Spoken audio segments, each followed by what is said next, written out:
Oke teman-teman, di season 3 kali ini kita akan diceritakan penjelasan Aerys setelah memberi jatah ngecas kepada Rudeus. Aerys sudah menganggap dirinya dan Rudeus sudah terkait secara batin, walau minusnya agak sedikit kecil.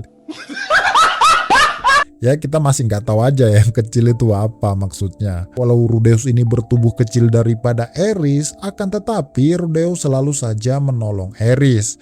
Aerys menganggap kalau dirinya ini tidak pantas dengan Rudeus, maka dari itu ia pergi berpetualang dengan Ghislaine untuk melatih ilmu pedangnya, agar dirinya pantas bersanding dengan Rudeus dan tidak menjadi beban baginya. Si Ghislaine pun membawa Aerys ke dojo tempatnya berlatih dulu.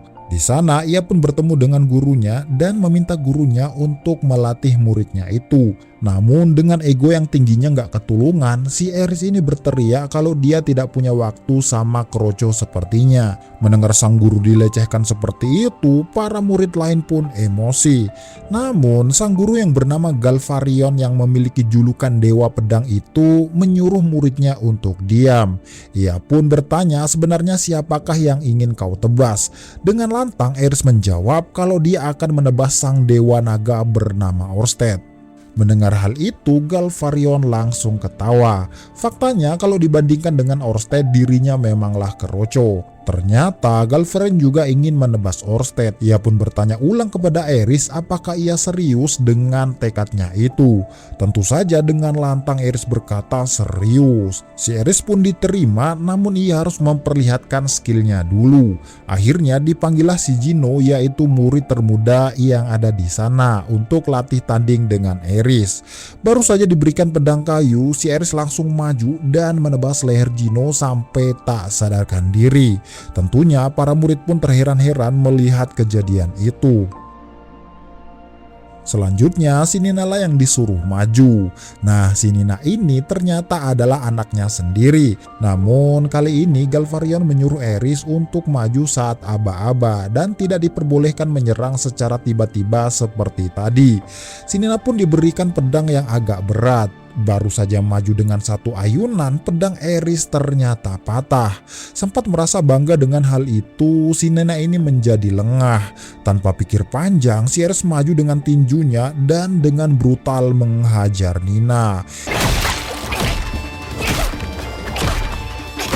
Kalau saja wasit tidak menghentikannya, entah bagaimana keadaan Nina saat itu.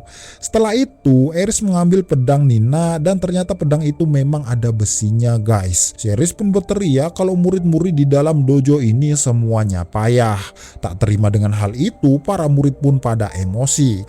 Lantas, Galvarion sendirilah yang akan maju melawan Aerys. Menyadari aura membunuhnya, si Aerys ini langsung bersiaga dengan pedangnya. Melihat pedang Aerys, Galvarion tahu kalau pedang itu buatan Yulian. Aerys menjawab kalau dia tuh tak tahu dan hanya mendapatkan pedang ini dari sukunya Roxy, yaitu suku Migurd.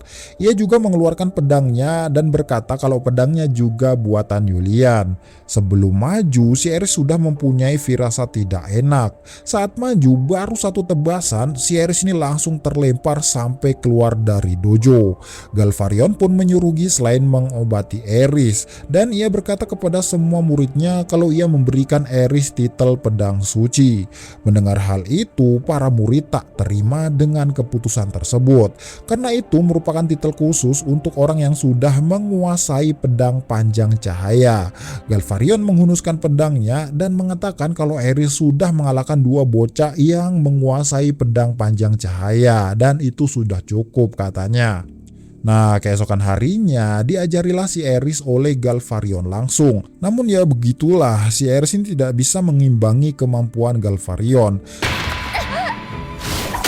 Galvarion memberikan saran kepada Aerys untuk belajar mengayunkan pedang tanpa berpikir apapun. Dan kalau capek ya tinggal duduk istirahat dan berpikir.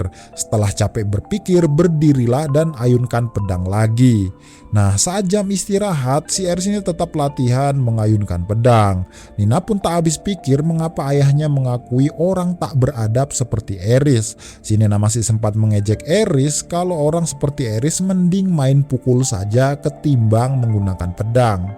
Walau dikata-katai, si Aries ini tak menghiraukannya. Karena kurang nyaman latihan di dojo, akhirnya Aries mencari tempat sepi untuk melatih ayunan pedangnya.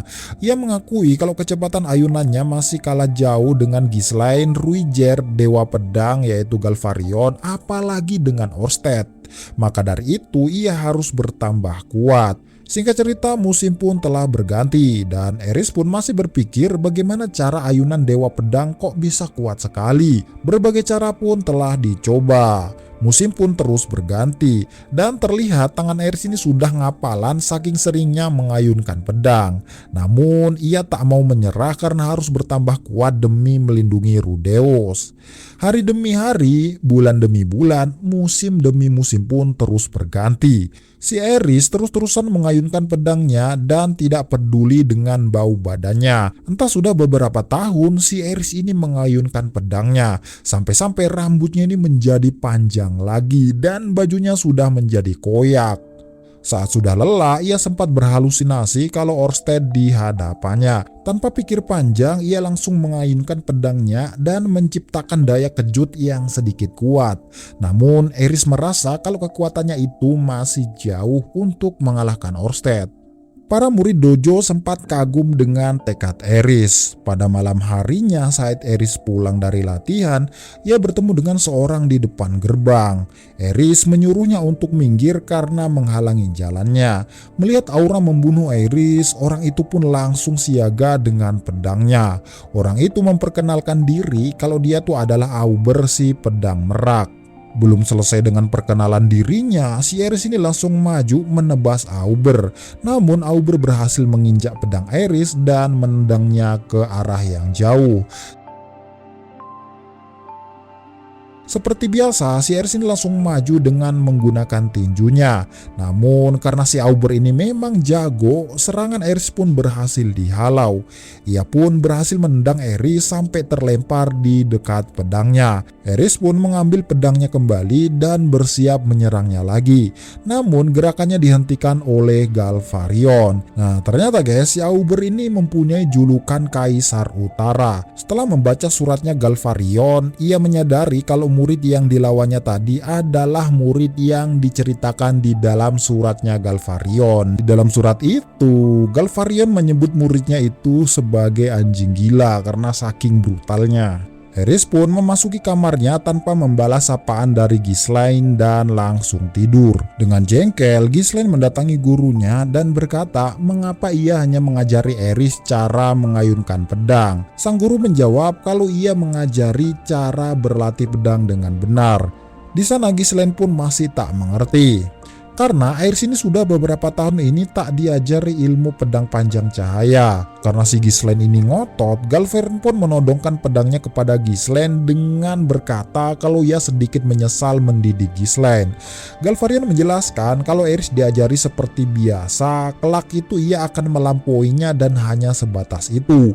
Namun karena tujuannya adalah mengalahkan Orsted dan kekuatan Orsted itu di luar nalar, maka cara mengajari Aries juga harus dengan cara yang di luar nalar. Meski dijelaskan dengan begitu, si Ghislaine ini masih tak tahu maksud gurunya itu. Nah, ajaran di luar nalar itu yang membuat Galvarion mengundang aliran pedang Dewa Utara. Dengan penjelasan seperti itu, akhirnya Ghislaine paham. Dan ternyata bukan cuma itu guys, Galvarion juga sudah mengirimi surat kepada aliran pedang Dewa Air untuk mengajari Aries. Nah, keesokan harinya, si Aries ini langsung dilatih tanding bersama Auber. Karena Auber atau Dewa Pedang Utara ini sangat ahli dalam kelicikan menggunakan pedang, si Aries ini agak kesulitan melawannya. Karena memang Auber ini tidak hanya menggunakan satu pedang saja guys. Di sana Aries berkata kalau ia harus lebih kuat lagi agar bisa mendampingi Rudeus, dan si Rudeus menjadi penyihirnya sedangkan dirinya menjadi ahli pedangnya. Ia berkata dengan lantang kalau Rudeus ini sangat-sangat hebat. Dengan tekad yang kuat, Aries maju dengan kecepatan yang luar biasa. Tanpa disadari, ternyata pedang Auber itu patah dan Aries telah berhasil menggunakan teknik pedang panjang cahaya seperti yang biasa Ghislaine gunakan. Para murid dan instruktur pun kagum dengan Aries karena telah berhasil menggunakan teknik pedang panjang cahaya. Eris pun tampak senang dan mulai tersenyum karena telah berhasil menguasai teknik itu. Nah, keesokan harinya, si Nina dan temannya itu pada menggibah Eris. Kalau Eris ini punya cowok yaitu Rudeus. Panjang umur saat mereka menggibah Eris, si Eris ini datang dengan tatapan garang. Si Nina pun menghentikan Eris sambil mengejeknya. Menyuruh Eris nggak usah mikirin cowok dan habiskan saja sisa hidupnya sama pedang dan tetap menjadi perawan. Dengan bangga Eris berkata kalau dia sudah bukan perawan lagi. Eris bercerita dengan bangga kalau ia pulang dari benua iblis ke kampungnya bersama dengan Rudeus dan bertemu Orsted di tengah perjalanan dan berniat membalas dendam. Namun Nina tidak percaya kalau Eris pernah bertemu dengan Orsted karena ayahnya bercerita kalau Orsted itu mempunyai aura yang sangat luar biasa dan serangan biasa tidak akan bisa melukainya. Namun lagi-lagi Eris menegaskan kalau dia tidak berbohong dan menceritakan kalau Rudeus itu bukan orang biasa. Dirinya yang sekarang tidak bisa mengimbangi kekuatannya. Makanya ia harus bertambah kuat lagi untuk bersanding dengan Rudeus. Nina menyangka kalau Rudeus itu paling cuma imajinasi Eris. Karena saking penasarannya, akhirnya Nina ini mencari Rudeus dengan bertanya kepada para petualang. Nina mendapatkan informasi kalau Rudeus berjulukan si ahli rawa. Nah, ahli rawa tuh gini guys, Rudeus ini sering menggunakan sihir lumpur di kaki musuhnya untuk memperlambat gerakannya itu. Makanya itu disebut dengan ahli rawa. Nina pun mendapatkan informasi dari para petualang kalau Rudeus si ahli rawa ini benar-benar hebat sampai bisa mengalahkan naga merah seorang diri. Nina juga mendapatkan informasi dari seorang informan bayaran kalau namanya itu adalah Rudeus Gererat, seorang penyihir tingkat dewa air di usia 5 tahun. Di usia 7 tahun ia menjadi guru privat Eris Boreas Gererat di wilayah Vitoa. Setelah lama menghilang, ia muncul kembali sebagai petualang dengan julukan si ahli rawa. Dan saat ini ia bersekolah di Akademi Sihir Ranwa sebagai siswa khusus. Mendapat informasi kalau apa yang Eris katakan itu benar, si Nina ini pulang dengan muka-muka lesu gitu guys. Karena prestasinya terdengar sangat hebat dan bisa jadi aslinya tidak sehebat itu, akhirnya Nina pun tambah penasaran. Dan ia memutuskan untuk pergi ke Ranwa dan bertemu langsung dengan Rudeus. Saat sudah tiba di akademi, si Nina ini sempat tercengang karena yang bersekolah di sini ada juga yang kekar-kekar. Padahal ini tuh sekolah sihir, guys. Nina melihat banyak orang pada mencari Rudeus. Di sana ia diantar oleh salah seorang dari suku setengah binatang untuk menemui Rudeus. Setelah bertemu dengan Rudeus, ia pun langsung ditantang oleh orang itu. Nah, saat itu Rudeus pun tidak mengerti apa maksud lamaran duel. Nah, setelah melihat body-bodinya Rudeus, si Nina ini sangat percaya diri kalau ia tuh bisa mengalahkan Rudeus. Namun saat Rudeus mengalahkan manusia setengah binatang itu dengan mudah, Nina pun kaget karena Rudeus ini adalah penyihir dan bisa mengalahkan pendekar dari jarak sedekat itu. Tak puas dengan itu dan menyangka kalau mungkin saja itu adalah kebetulan orang lemah, akhirnya si Nina ini mencari Rudeus lagi dan mendapati antrian manusia setengah binatang yang sangat panjang.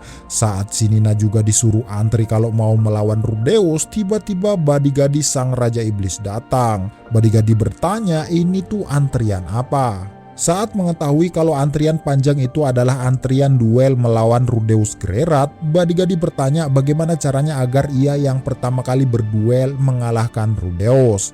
Seorang dari suku setengah binatang berkata kalau ia harus mengalahkan semua orang yang mengantri di sana.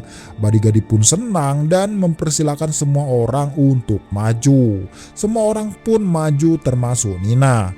Namun baru satu serangan Nina langsung pingsan. Saat tersadar dari pingsannya, ia melihat Rudeus yang sedang berduel dengan Badigadi sang Raja Iblis. Nina pun sangat terheran-heran melihat satu serangan Rudeus yang menumbangkan sang Raja Iblis. Pantas saja Ares ingin menjadi kuat dan sebanding dengan kekuatan Rudeus. Nina pun akhirnya pulang dengan pedang patahnya. Nah, di dojo saat melihat Ares latihan, Nina pun tak lagi mengajak Ares dan malah latihan bareng. Keesokan harinya, sang aliran pedang Dewa Air sudah sampai di dojo bersama dengan muridnya. Penasaran dengan siapa murid yang akan diajarinya, tiba-tiba si Nina datang bersamaan dengan Ares.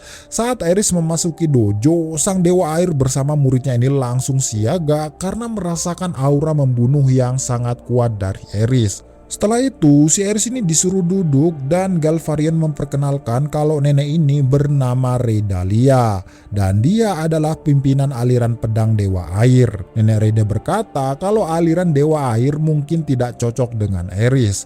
Galvarion juga sudah tahu kalau Ares tidak cocok dengan aliran Dewa Air. Namun Galvarion hanya menyuruh untuk bertanding melawan Ares saja sebagai pembelajaran. Setelah mendengar kalau Ares bertekad akan mengalahkan Dewa Naga, Nenek Reda ini langsung melotot kaget. Setelah itu ia tersenyum dan berkata kalau targetnya besar sekali. Nenek Reda menyuruh muridnya melawan Ares. Kalau muridnya kalah, barulah ia akan melawannya. Sebelum latih tanding, murid Nenek Reda mengenalkan diri kalau namanya adalah Isolde Cluel. Gadis itu sudah mendapatkan titel berpedang sebagai Raja Air. Latih tanding pun akhirnya dimulai. Dengan ketenangan dan kepekaan terhadap aura membunuh, si Isolde ini dengan mudahnya mengatasi semua serangan barbar Ares. Dan alhasil si Ares ini kalah telak. Selanjutnya giliran Nina melawan Isolde.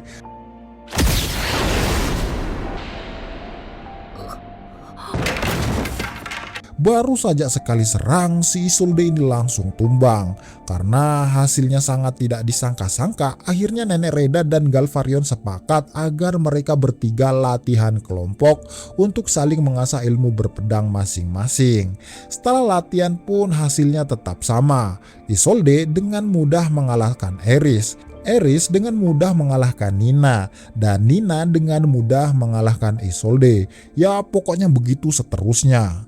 Mereka bertiga pun mengadakan evaluasi untuk memberi saran satu sama lain. Nah, di dalam kamar Nina, Isolde ini memberi saran kepada Ares untuk tidak terlalu banyak mengeluarkan hawa membunuh. Karena aliran pedang Dewa Air itu sangat peka terhadap hawa membunuh. Walau demikian, Ares tidak tahu harus bagaimana. Isolde bertanya kepada Nina bagaimana cara tidak mengeluarkan hawa membunuh saat bertempur. Nina menjawab kalau dia hanya mengayunkan pedang secepat mungkin tanpa harus mengeluarkan hawa membunuh. Nina pun berkata kenapa dirinya itu tak bisa menang melawan Ares. Ares menjawab kalau dia hanya membuat Nina bergerak belakangan. Ia mendapatkan ilmu itu dari Ruiger. Intinya ajaran Ruiger itu bisa mengontrol musuh mau dibuat bergerak duluan atau belakangan. Namun teknik itu tidak berlaku untuk aliran Dewa Air karena latihan mereka adalah menerima serangan dan mengembalikan serangan tersebut. Isolde menyarankan Ares untuk menghilangkan hawa membunuhnya dan tanpa menggunakan teknik pancingan andalannya. Sedangkan untuk Nina, Isolde menyarankan untuk bertanya kepada gurunya cara mengalahkan Ares. Setelah melakukan evaluasi, Ares bertanya kepada Nina bagaimana Nina mendapat baju seperti punyanya Ghislaine. Nina menjelaskan kalau murid dojo ini sudah mendapatkan titel pedang suci, maka akan dibuatkan baju seperti itu. Dibuatkan jaket seperti itu lebih tepatnya guys. Nina jarang memakainya karena itu kurang cocok sama gayanya. Nina berkata kalau pengen ya tinggal buat saja sendiri. Untuk membuatnya, seorang murid perlu memburu kulit monster yang nantinya kulitnya akan dijadikan jaket sebagai tanda kalau ia sudah mendapatkan gelar pedang suci. Ares pun meminta Nina untuk mengantarkan ke lokasi monster yang disebutkan tadi. Ternyata si Isolde juga pengen ikut. Setelah sampai di tujuan, Nina menyuruh Eris menyalakan api. Maka otomatis monster tersebut akan datang dengan sendirinya. Saat akan menyalakan api, si Nina ini kesulitan karena hawa di sana memang sangat dingin. Tanpa berlama-lama, Eris merapal sihir dan dapat menyalakan api dengan mudah. Nina terkejut karena ternyata Eris dapat menggunakan sihir. Eris berkata kalau dia diajari Rudeus sihir dasar dan juga baca tulis. Bahkan Ghislaine juga diajari. Bahkan ia diajari bahasa iblis saat di benua iblis dan diajari bahasa suku binatang saat di dalam suku binatang. Saat bercerita, tiba-tiba kawanan monster pada datang. Dengan kedatangan monster itu membuat mereka bertiga siaga. Dengan brutal, Eris langsung menebas para monster tersebut. Tak mau kalah, Nina dan Isolde juga menyerang kawanan monster itu dengan gaya berpedang mereka masing-masing.